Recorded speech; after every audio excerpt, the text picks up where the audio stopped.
जब हम बूढ़े हो जाते हैं तब सिर्फ यादें साथ रहती हैं और उनमें से सबसे गहरी याद होती है किसी का सच्चा प्यार।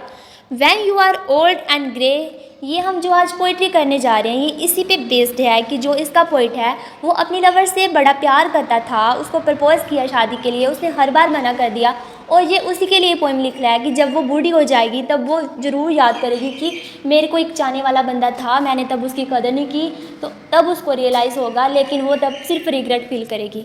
तो चलिए स्टार्ट करते हैं इस पोइम को। पोइम विलियम वाल्टर हीस ने लिखी है अपने एक तरफा प्यार के लिए, मोल्ड गॉन के लिए। पोइट इमेजिन करता है कि जब वो औरत बूढ़ी हो जाएगी, उसके बाल सफ़ेद हो जाएंगे, वो अकेले आग के पास बैठी होगी, तब वो एक पोइम को पढ़ेगी। उस वक्त उसे याद आएगा कि जवानी में कई लोगों ने उसकी खूबसूरती से प्यार किया था, लेकिन सिर्फ एक आदमी ने उसके अंदर की रूह से प्यार किया था, उसकी अच्छाइयों, दुखों और असली इंसान से। अब वो प्यार उसके पास नहीं है, वो दूर चला गया है, जैसे आसमान के तारों के बीच छुप गया हो। पोइम का मूड उदासी भरा है और पोइट चाहता है कि उस औरत को कभी ना कभी रियलाइज़ हो कि सच्चा प्यार किसने किया था, चाहे काफ़ी देर हो चुकी हो। जीट्स एक आयरिश पोइट थे और उनका ये पोइम उनकी एक पुरानी दोस्त और लवर इंटरेस्ट मॉड गॉन के लिए लिखा गया है, जिसने मॉड से कई बार शादी के लिए प्रपोज किया, पर हर बार मॉड ने मना कर दिया। ये पोइम उनके बेचैन और दर्द भरे इमोशंस को दिखाती है। Stanza first.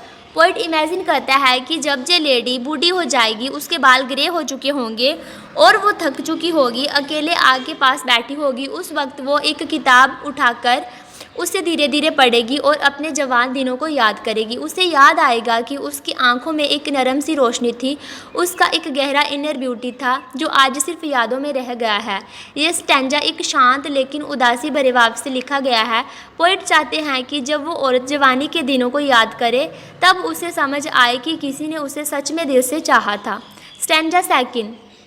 इस स्टैंजा में पोइट उस वक्त की बात करता है जब वो लेडी जंग थी, सुंदर थी। वो कहते हैं कि कई लोगों ने उसकी खूबसूरती से प्यार किया, कई ने सच्चे दिल से और कई ने सिर्फ उसके आउटर ब्यूटी की वजह से, पर एक आदमी ऐसा था जो उसके अंदर के रूह से प्यार करता था। उसने उस लड़की के अंदर के इमोशंस, उसके दुख, उसकी जर्नी, सब कुछ को समझा और चाहा। जब वो लड़की जवान थी तब उसका चेहरा बदल गया, तब भी उस आदमी ने उसे वैसे ही प्यार किया। ये स्टैंजा बताता है कि ट्रू लव सिर्फ फिजिकल ब्यूटी पर डिपेंड नहीं करता, बल्कि किसी के अंदर के इंसान से होता है। पोइट अपने प्यार की सच्चाई को प्रूफ करते हैं। Stanza third. आखिरी स्टैंजा में पोइट बताते हैं कि जब वो लेडी ये सब याद करेगी तो थोड़ा सा उदास हो जाएगी।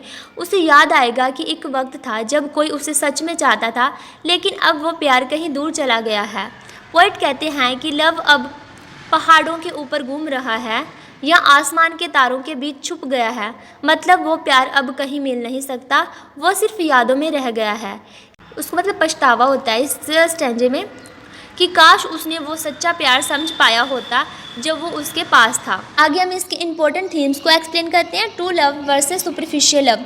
असली प्यार हमेशा अंदर से होता है, सिर्फ सुंदरता से नहीं होता। प्यार का पछतावा। जब किसी का सच्चा प्यार समझने में देर हो जाए तब सिर्फ यादें रह जाती है, तब सिर्फ पछतावा रह जाता है। Ageing and time. समय सब कुछ बदल जाता है, सुंदरता, जवानी, लेकिन यादें और प्यार की गहराई हमेशा रह जाती हैं। Unrequired love. एक तरफा प्यार। पोइट ने मॉड गॉन से प्यार किया, लेकिन वो प्यार कभी पूरा नहीं हुआ, हमेशा एक तरफा प्यार बन के रह गया। तो चलिए देखते हैं इस पोइम में हमें क्या क्या सीखने को मिला है और क्या क्या हम इससे सीख सकते हैं। असली प्यार रूह से होता है, सिर्फ खूबसूरती से नहीं होता। बहुत लोग आपकी सुंदरता से अट्रैक्ट तो हो सकते हैं, पर जो आपके दिल, दुख और इमोशंस को समझे वही सच्चा प्यार होता है। समय के साथ सब बदल जाता है, जवानी, चेहरा, सुंदरता सब चला जाता है, पर यादें और प्यार की गहराइयाँ रह जाती हैं। सच्चे प्यार की वैल्यू समय पर समझनी चाहिए। कभी कभी हम उस इंसान को इग्नोर कर देते हैं जो हमें दिल से चाहता है। जब समझ आता है तब तक देर हो जाती है। एक तरफा प्यार भी बहुत पावरफुल होता है। पोइट का प्यार कभी पूरा नहीं हुआ, फिर भी उसकी फीलिंग्स सच्ची और गहरी थी। ये बताता है कि प्यार जरूरी नहीं होता कि दोनों तरफ से हो, एक तरफ से भी हो सकता है। तो ageing is natural but inner beauty stay. बाहर का रूप जाता है, पर जो इंसान अंदर से होता है वो हमेशा इम्पोर्टेंट रहता है। ये पोइम हमें प्यार, समय और रिग्रेट के बारे में बहुत कुछ सिखाती है और इस बात का एहसास दिलाती है कि कभी कभी जो लोग हमें दिल से चाहते हैं उनकी कदर वक्त पर कर लेनी चाहिए, नहीं तो बाद में सिर्फ पछतावा रह जाता है।